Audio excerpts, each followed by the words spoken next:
ETF index mutual funds నేర్చుకుని stock మార్కెట్లో రాణించాలనుకుంటున్నారా? వెంటనే ఈ నెంబర్కి కాల్ చేయండి. రమగారు, దురాశ దుఃఖానికి చేయటం చెప్తూ ఉంటాం. పిల్లలకు కూడా మనం అది నేర్పిస్తూ ఉంటాం, మనం కూడా అది అవలంబిస్తూ ఉంటాం. కానీ ఏదైనా ఒక స్టోరీ రూపంలో చెప్పామనుకోండి, ఎప్పట్లాగానే ఇంకొంచెం దాని ఇంపాక్ట్ ఎక్కువ ఉంటుంది. సో దీనికి సంబంధించి ఏదైనా ఒక స్టోరీ చెప్దామండి. ఇదివరకే దురాశ దుఃఖానికి చేటు సత్యమునే పలకబలను, ఇలా కొన్ని మనకి అందని ద్రాక్ష పళ్ళు పుల్లన ఆలస్యం అమృత విషయం, అవి సూక్తులు చిన్నప్పుడు ప్రతి సంవత్సరము తెలుగు లెసన్స్ ఏవో ఒకటి ఉండేవి జయ. ఇప్పుడు దురాశ లేని ప్రాణి లేదు ఇవాళ రేపు. మీరు పేపర్ తీయండి, ఎంతమంది దురాశపరులు కనపడతారో మనకి.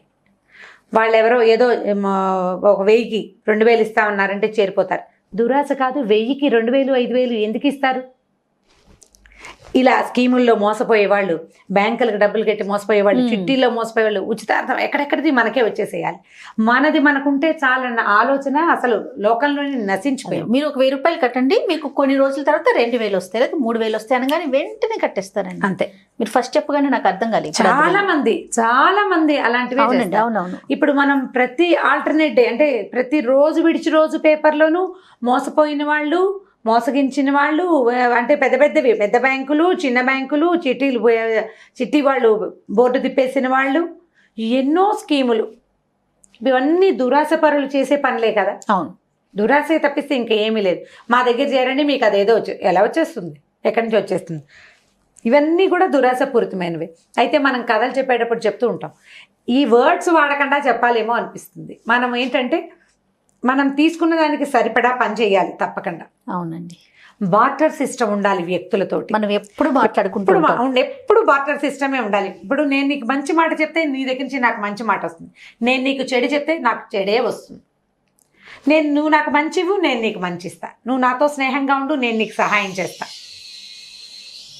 ఇవి ఎంత పర్ఫెక్ట్గా ఉంటాయి ఇవి. ఇప్పుడు దురాశ దుఃఖమునకు చేటు ఇలాంటి పదాలు చెప్పామనుకో, పిల్లలకి ఏమర్థం అవుతుంది? తల్లులకే అర్థం కాదు ఈ రోజుల్లో. దురాశ అర్థం కాదు మనకి. కాకపోతే ఎవరితోటైనా సరే పని వాళ్ళతో పని చేయించుకునేటప్పుడు మర్యాదకరంగా పని చేయించుకోవాలి, చక్కగా మాట్లాడాలి, వాళ్ళు మనుషులేనని గుర్తించాలి. ఇలాంటి సిస్టమ్, ఇలాంటి నీతులు నేర్పించాలి ఇవాళ రేపు. పని వాళ్ళు కూడా మనలాంటి వాళ్ళే. ఇప్పుడు మన నాన్న ఆఫీస్కి వెళ్ళి 1,00,000 జీతం తెస్తున్నాడు, నాన్న పనివాడే నిజానికి కదా. మనము అంతే కదా. ఇప్పుడు అలాగే మన దగ్గర పనిచేసే వాళ్ళు కూడా వాళ్ళేం చులకన పనివాళ్ళు అన్నంత మాత్రం అది చెడ్డ పదము కాదు, తక్కువ ఎవరికి తోచిన పని వాళ్ళది. అంతే. అలాంటి మాటలు మనం కనుక నేర్పిస్తుంటే బాగుంటుంది. చందమామ కథ ఒకటి ఉంది, చెప్తాను, అది భలే నచ్చింది నాకు. ఓకే. ఒక ఊళ్ళో ఒక రామనాథ అని ఒక ఆయన ఉన్నాడట. ఆయన ఏం చేశాడంటే, చాలా పొలాలు ఉన్నాయి అతనికి. ఒక మామిడి తోట వేయాలని ఒక 40 ఎకరాల పొలం కొన్నాడట. కొన్న తర్వాత ఏమైంది, ఆ ఊళ్ళో చింతయ్య అని ఒక ఆయన కొంచెం చక్కగా మొక్కలు పెట్టటాలు, గొప్పులు తవ్వటాలు అవి బాగా చేసేవాట. అయితే ఈ రామనాథం గారు ఏం చేశాడు, ఆ చింతయ్యని కేకేసి, ఒరే చింతయ్య, నేను పొలం కొన్నాను, మామిడి చెట్లు పెట్టాలని. అక్కడెక్కడో పునాస్ మామిడి, ఆ మామిడి, మంచి మంచి మామిడి చెట్లు ఉన్నాయట. చక్కగా తోట మొక్కలు పెట్టి కాపలా కాసి చక్కగా శ్రద్ధగా బాగా చేసి మంచి కాపు కాయచ్చు, 4 ఎకరాలు ఇస్తా అని చెప్పాడు. 40 ఎకరాల మామిడి తోటని పెంచి వృద్ధి చేసి కాపు కాయిస్తే 4 ఎకరాలు వస్తాయి. బాగుంది కదా. ఈ చింత ఏం చేశాడు, పెళ్ళాం పిల్లలతో కలిసి, భార్య పిల్లలతోటి ఆయన ఏ పొలం అయితే చూపించాడో ఆ పొలంలో ఓ చిన్న గుడిసె వేసుకున్నాడు. ఆ గుడిసె కావాల్సినవి అవి ఆయన ఇచ్చాడు, ఏవో పుల్ల పొడక ఇస్తే ఓ చిన్న గుడిసె వేసుకున్నారు. అక్కడి నుంచి మొక్కలు పెట్టారు. ఆ మొక్కలతో పాటు ఈయనేదో ఆ కూర వేసుకున్నాడు. 2 మేకలు 2 కోళ్ళు పెంచుకున్నారు. ప్లేస్ ఖాళీగా ఉంటుంది కదా. సరే, కాయ కసరు పండేస్తున్నాయి, మేకలు ఉన్నాయి, ఓ 2 ఆవులు లేవు, అప్పుడు గేదెలు ఉండేవి. 2 కోట్లను కూడా పెట్టుకుని పాలు తీసుకుంటూ ఆ పాల వ్యాపారం చేసుకుంటూ ఈ మామిడి చెట్లని పెంచి పోషించాడు. బాగా చక్కగా అన్ని మొక్కలు బ్రహ్మాండంగా వచ్చినాయి, బాగా వచ్చింది తోట. 4 సంవత్సరాలు తిరిగేసరికి బ్రహ్మాండంగా అయిందట తోట. అవి బాగా పూతా పిందే వచ్చి బ్రహ్మాండంగా కాసి, ఇక కాయ దిగుతుంది. ఆ దిగే టైంకి ఈ చింత వెళ్ళి ఆ రామనాథం గారికి చెప్పాడు, అయ్యా తోటంతా పండిందండి, వచ్చి చూసుకోండి అన్నాడు. అనేసరికి అలా ఏమైంది, ఆయన వచ్చి చూసి తోటంతా కళకళలాడుతోంది, బ్రహ్మాండంగా పచ్చపచ్చగా కాయలు, ఫుల్గా మామిడితో అసలు మామూలుగానే మామిడి చెట్లు చూస్తే మన కడుపు నిండిపోయినట్టు ఉంటుంది. 40 ఎకరాల మామిడి తోట చూస్తే ఎంత సంతోషంగా ఉంటుంది. ఊళ్ళో వాళ్ళంతా అబ్బా చింతయ్య ఎంత పనివాడు, ఎంత గొప్పవాడని అతన్ని మెచ్చుకున్నారు. రామనాథం గారు అదృష్టమే అదృష్టం అన్నారు. ఈ కథ అంతా అయ్యాక ఆయన ఏమన్నాడు, పండంతా కోయించేసుకున్నాడు, అమ్మేశాడు. అమ్మేసిన తర్వాత చింతయ్య ఒకరోజు ఆయన వీడు పనివాడు మాట్లాడుకుంటున్నారు. చింతయ్య అన్నాడు, అయ్యా నాకేదో పొలం ఇస్తానన్నారు, పిల్లాడికి పెళ్లి చేద్దాం అనుకుంటున్నానండి, మీరు ఆ పొలం ఏదో దయచేయిస్తే తీసుకుంటాను అనేసరికల్లా దానిదేముందిరా తీసుకో అని చెప్పి ఏం చేశాడు ఆయన, ఊరికి దూరంగా ఉన్న ఒక బంజరు భూమి 4 ఎకరాలు చూపించాడు. ఈయనన్నాడు, అదేంటండి 40 ఎకరాల మామిడి తోట పండితే 4 ఎకరాల మామిడి తోట ఇస్తామన్నారు, మీరు ఏదో ఒక పక్క ముక్క నాకు ఇస్తే ఆ పక్క ముక్క తీసుకుందాం అనుకున్నా నేను, ఇదేంటండి ఇంత అన్యాయంగా చేస్తున్నారంటే, నేను నీకు 4 ఎకరాలు ఇస్తానన్నా కానీ మామిడి తోటని నేను నీకు చెప్పలా, మొదటిది. అక్కడి నుంచి రెండోది, నువ్వు ఇంత పెద్ద తోట పెట్టావా, ఇందులో చూడు 3 చెట్లను చూపించాడు ఆయన. 3 గొడ్డుమోతు చెట్లు కొన్ని ఉంటాయి, మామూలుగా మనం ఫుల్ చెట్లు పెడతామా, ఓ 2-3 పూతా పిందే రావు, 3 గొడ్డుమోతు చెట్లు ఉన్నాయి. ఈ 3 గొడ్డుమోతు చెట్లు కాయల అంటే నువ్వు సక్సెస్ కాలా, అసలు నేను కాబట్టి నీకు పొలం ఇస్తున్నా, తీసుకుంటే తీసుకో లేకపోతే మానే అన్నాడు. ఇప్పుడు ఇంత ఎదిగిన మామిడి తోట ఎవరు చూసినా కాస్తుంది ఏటా దాని పని ప్రకారం. అక్కడ ఏం చెయ్యరు, మామిడి తోటల్లో ఏం ఉండదు, జస్ట్ ఏ ఆకు తెగులు అవి రాకుండా 2 సార్లు పిచ్చికారీలు కొడతారు, అవును అంతే. వాటి గొప్పులు దవ్వేది ఉండదు, ఏముండదు, ఇంత అయిపోతాయి మాన్లు. వాటికి చేసేది ఏముంది, వాటి కాలం ప్రకారం జనవరి రాగానే పూత వస్తుంది, మార్చి ఏప్రిల్ రాగానే పిందె వచ్చి కాయ వచ్చేస్తుంది, జూన్ అయ్యేసరికి పిందె రాలిపోతుంది, మళ్ళీ స్టార్ట్. ఇదే కదా కథ జరిగేది. అక్కడి నుంచి ఏమైంది, దాంతో ఇతను ఇంటికి వచ్చేసాడు, నాకు వద్దండి అంటే, కాదు తీసుకోమన్నారు అందరు. అదేమిట్రా 4 ఎకరాలు ఇస్తుంటే ఉచితార్థం తీసుకోమంటే ఏడుస్తూ ఆయన ఆ 4 ఎకరాల కాగితం చేత్తో పుచ్చుకొని ఇంటికి వచ్చాడు. వచ్చేసరికల్లా ఇతనికి కొడుకున్నాడు, ఆ కొడుకే పెళ్లి చేయదలుచుకున్నారు.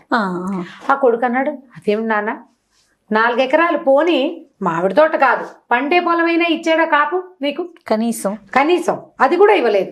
అది కూడా ఇవ్వకపోతే వీడిని ఇలా వదిలేస్తామా, పంచాయతీ పెడితే పెద్దవాళ్ళందరూ ఏమంటారు, నీకు 4 ఎకరాలు ఇస్తే దాన్ని నువ్వు పండించుకోవాలి అంతేగాని అని ఆయన పక్షం. ఎందుకంటే ఆయనేమో కామందు భూస్వామి, ఆయన పక్షమే వహిస్తారు కానీ బక్కవాడి పక్షం ఎవరు వహిస్తారు? అవును. దాంతో ఈ కుర్రాడు ఏం చేశాడు, పట్టణంలో వాడికి బాగా దూరం నుంచి 2 స్నేహితులు ఉన్నారు, దూరపు ఊళ్ళో. వాళ్ళిద్దరికి ఉత్తరం రాశాడు, కార్డు రాసి పెట్టేశాడు, రండి నాయన అని. వాళ్ళిద్దరు రాగానే వీడు ఒక యతీశ్వరుడి వేషం వేసుకున్నాడు. ఆ వచ్చిన అబ్బాయిలు 2 శిష్యులు అయిపోయారు. వాడికి ఏం చేశాడు, ఈ బంజరు భూమికి అవతలగా ఓ చిన్న పాకేసుకుని అందులో ఉండటం మొదలుపెట్టారు. వాడికి ఏమైనా అన్నం నీళ్లు నాన్న అమ్మ సప్లై చేస్తున్నారు. ఈ శిష్యులు వేషం వేశారుగా. ఈ కుర్రాళ్ళిద్దరూ ఊళ్ళోకి వెళ్ళి, మా గురువుగారు మా దగ్గర బ్రహ్మాండంగా ఆయన కాలజ్ఞానం చెప్తాడు, మీకు ముందువి వెనకవి కూడా చెప్పగలరు అని బాగా ప్రచారం చేశారు. ఒకళ్ళిద్దరు వచ్చేసరికల్లా ఆ ఊరు వాడే కదా పిల్లాడు, ఆ కుర్రాడు. దాంతో వాడేం చేశాడు, వాడికి తెలిసిన సంగతులే చెప్పాడు. చెప్పేసరికల్లా అమ్మో నిజం చెప్పాడని వాళ్ళు బాగా ఊళ్ళోకి వెళ్ళి ప్రాపగాండా చేశారు. చేసేసరికల్లా వీడి టైం బాగుండి కాకతాళీయంగా వీడు పిల్లలు పుడతారని చెప్పిన ఆవిడ వెంటనే కడుపుతూ ఉండటం అలాంటిది చిన్నది జరిగింది. అప్పుడు ఇంకా సక్సెస్ వస్తుంది కదా. ఊళ్ళో అంతా చెప్పుకునేసరికల్లా ఊళ్ళో జనాలంతా పాలు పళ్ళు పలహారాలు పుచ్చుకుని స్వామివారి సేవకు వెళ్ళడం మొదలుపెట్టారు. అలాగే అవుతుంది. యోగీశ్వర్లు వాళ్ళు ఊళ్ళోకి వస్తే ప్రచారం మౌత్ టు మౌతే కదా, పబ్లిసిటీ. అక్కడి నుంచి ఏమైంది, ఫ్రెండ్స్ ఇద్దరు మా వాళ్ళు సూపర్ అని ఊళ్ళో భూమిలో ఉన్న నిధి నిక్షేపాలు చెప్పడంలో ఈయన సిద్ధహస్తుడని, కనుచూపు మేరలో ఎక్కడా లేవు కాబట్టి ఇంకా చెప్పలేదని ప్రచారం మొదలుపెట్టేసరికల్లా ఈ కామందికి బాగా ఆశ పుట్టింది. మనకి బోల్డ్ పొలం ఉంది, ఈ కనుచూపు మేరలో లేకపోతే ఈ కనుచూపు మేర కాకుండా అవతల ఇంకా పొలాలు ఉన్నాయి, ఏదైనా ఒక పొలం ఎక్కడైనా నిధి నిక్షేపం ఉందంటే బాగుంటుందని ఏం చేశాడు, ఓ బుట్టెడు మామిడి పళ్ళు అవి ఇవి పుచ్చుకొని స్వామివారి సేవకి దయచేశాడు. వెళ్ళేసరికల్లా ఏమన్నాడు, బాగా బతిలాడాడు, బాబు ఎప్పటి నుంచో శివాలయం కట్టించాలనండి, నా ఆస్తుల నుంచి కట్టించడానికి నా కొడుకులు ఒప్పుకోరు, ఎక్కడైనా నిధి నిక్షేపాలు ఉంటే చెప్పండి, అది తవ్వించి దాంతో గుడి కడతా. బాగుంది కదా ఐడియా. సరే ఋషీశ్వరుడు ఓ 2-3 రోజులు బాగా సాగిచ్చి తర్వాత పద చూస్తానన్నాడు. ఊరంతా తిప్పాక ఏ బంజరు భూమినైతే ఆ కామందు రామనాథం గారు చింతయ్యకి ఇస్తానన్నాడు ఆ బంజరు భూమిని చూపించాడు. దీంట్లో నిధి నిక్షేపాలు ఉన్నాయి. ఇది 15 నిలువులు తవ్వాలి. 15 నిలువుల తర్వాత ఒక మేకను బలేసి మళ్ళీ ఇంకో 10 నిలువులు దొరికితే ఇంత పాత ఉంది ఇందులోనని చెప్పాడు. దాంతో ఈయన ఏం చేశాడు, ఇప్పుడు ఈ 4 ఎకరాలు చింతయ్యకి ఇచ్చాడు. అది కూడా ఊళ్ళో అందరి ముందు ఇచ్చేసాడు, కాగితాలు చేతిలో పుచ్చేసుకున్నాడు. వాడు పుచ్చుకెళ్ళిపోయాడు కదా. అదే అదే. ఇప్పుడు ఆ 4 ఎకరాలు పట్టుకోవాలి. ఈయనకి ఆల్రెడీ 100 ఎకరాల పొలం ఉంది. అయినా కూడా 4 ఎకరాలు ఉచితార్థం ఒకడికి ఇవ్వగలిగేంత సత్తా ఉందంటే అతని దగ్గర ఎంత పొలం ఉంది. ఈ అత్యాశ ఎందుకు? దీన్నే మనం దురాశ అంటాం. ఇప్పుడు దురాశ దుఃఖానికి చేటవ్వాలి. ఇప్పుడు అవును. ఈయన ఏం చేశాడా, చింతయ్య దగ్గరికి వెళ్ళాడు. ఒరే చింతయ్య, నువ్వు ఎంతో కష్టపడి పనిచేసావురా, 4 ఎకరాలు నీకేం సరిపోతాయి, ఓ 10 ఎకరాలు మామిడి తోట రాసిస్తా, ఆ 4 ఎకరాల కాగితం ఇచ్చేయి నాకు అన్నాడు. వీడన్నాడు, చింతయ్య అన్నాడు, అబ్బాయి ఎందుకంటే బాబు, నలుగురు ముందు ఇంత మాట అన్నాక మీరు వద్దు, మీ మామిడి తోట వద్దు, నాకు ఇచ్చిన 4 ఎకరాలు సరే, మా పిల్లాడు అందులోనే ఇల్లు కట్టుకుని నాన్న ఏదో కొద్దిగా తవ్వుకుని మొక్క మూడు వేసుకుందాం అన్నాడు. కాబట్టి ఈ నెలాఖరి వైశాఖ మాసం వచ్చాక మా అబ్బాయి పెళ్లి చేస్తానండి, మేము అక్కడ ఇల్లు కట్టుకోవడానికి ఇదిగో రాయలు తయారు చేసుకుంటామని ఇటుకలు తయారు చేస్తున్నారు చూపించాడు. ఇప్పుడు ఇటుకలు కూడా తయారు చేస్తున్నాడు అంటే వాడు ఇల్లు కట్టుకోవడానికి రెడీగా ఉన్నాడు అనమాట. అక్కడి నుంచి ఈయన బతిమలాట మొదలెట్టాడు. 10 ఎకరాలు కాస్త 20 చేశాడు, 30 చేసి ఈ 40 ఎకరాల మామిడి తోట నీకు ఇచ్చేస్తాను రా, ఆ 4 ఎకరాలు నాకు ఇచ్చి. ఏమిటి ఆ 4 ఎకరాల మీద ఆశ?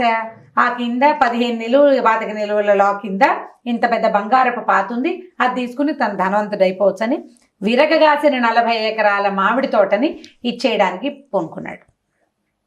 సరే 40 ఎకరాలు రాసి దస్తావేజులు రాయించాడు.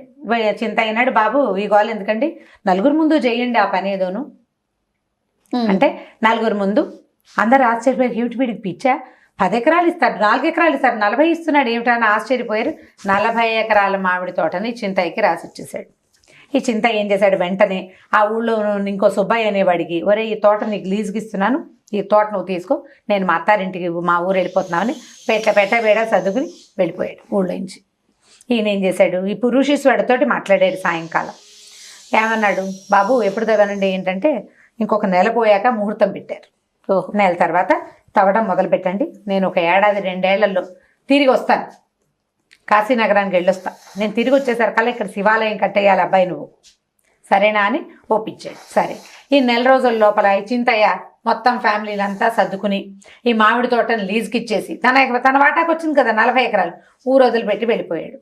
ఈ ఋషీశ్వరుడి వేషంలో ఉన్న కుర్రాడు వాడి ఫ్రెండ్స్ కూడా ఊళ్ళో నుంచి బయటకు వెళ్ళిపోయారు. నెల తర్వాత ఈయన తవ్వాడు. 15 నిలువులు తవ్వి మేకను బలేశారు. తర్వాత 10 నిలువులు కాదు 25 నిలువులు తవ్వినా అది మహాసొరంగంలాగా కిందకు పోయింది, కానీ అందులో నుంచి ఎర్రని ఏగాని బయటికి రాలేదు. ఊళ్ళో అందరూ తిట్టిపోశారు, ఇంతంత ఈ తవ్వటం ఏమిటి, దీనికి ఇంత డబ్బు ఖర్చు పెట్టడం, ఎకరాలు అమ్మితే కానీ ఈ గుంట తవ్వటం అవ్వల. అక్కడి నుంచి పిల్లలు వాళ్ళు అందరూ తిట్టారు, నువ్వు ఇట్లా అత్యాశతోటి ఈ రకంగా చేసావని. ఆయన దురాశ దుఃఖానికి చేటైంది, అందులో నుంచి ఏమీ రాలేదు. బంగారం లాంటి 40 ఎకరాల మామిడి తోట చింతయ్యపారం అయిపోయింది. నలుగురు ముందు ఒప్పుకున్నాడు కాబట్టి ఇంకా చేసేది లేదు, పెట్టేది లేదు. ఇప్పుడు ఆల్రెడీ మన దగ్గర బోల్డ్ ఆస్తున్నప్పుడు మనకి ఇంకా ఆస్తి నిధి నిక్షేపాలు అక్కర్లేదు. చాలా మంది ఇవాళ రేపు ఇట్లా కనపడతారు, వీళ్ళ దగ్గర బాగుంటుంది, బోల్డంత ఉంటుంది, ఏంటో కావాలని పరిగెడతారు, బొక్క బోర్ల పడి ఉన్నది కూడా పోగొట్టుకుంటారు. ఉన్నది పోయి ఇంకోటి ఏదో పోయిందిలాగా అలా పోతుంది కదా అనవసరం. దాని బదులు నీ దగ్గర ఉన్నదే నువ్వు జాగ్రత్త పరచుకుని కొద్దిగా కాళ్ళ చేతులు అంటే కొద్దిగా ముందుకు చాచుకుంటే ఈజీగా ఉంటుంది. ఇక్కడ నుంచి పెద్ద అంగలు వేసేసరికల్లా ఏముంది, ఒక్కోసారి అంగకి పదును అందదికి నేల పడిపోతాం. ఈయన అట్లా పడిపోయాడు. నాకు బాగా నచ్చిన చందమామ కథలో ఇప్పుడు ఇది ఎంత కరెక్ట్గా కన్వే పిల్లలకి బాగా అర్థం అవుతుంది. అవునండి, మొదట అతన్ని మోసం చేయటం, రెండోది నాకు కావాలని ఎలాగైనా బతిమలాడి తీసుకోవడం. ఇప్పుడు నువ్వు మొదట ఒప్పుకుంటే కనుక నీకు 4 ఎకరాల మామిడి తోట పోయేది, 40 ఎకరాల మామిడి తోట ఇచ్చేసి అన్నీ పోగొట్టుకుని చివరికి అధ్వాన్నంగా అయిపోయింది ఆయన పరిస్థితి. కాదు కంచికి మనం ఇంటికి.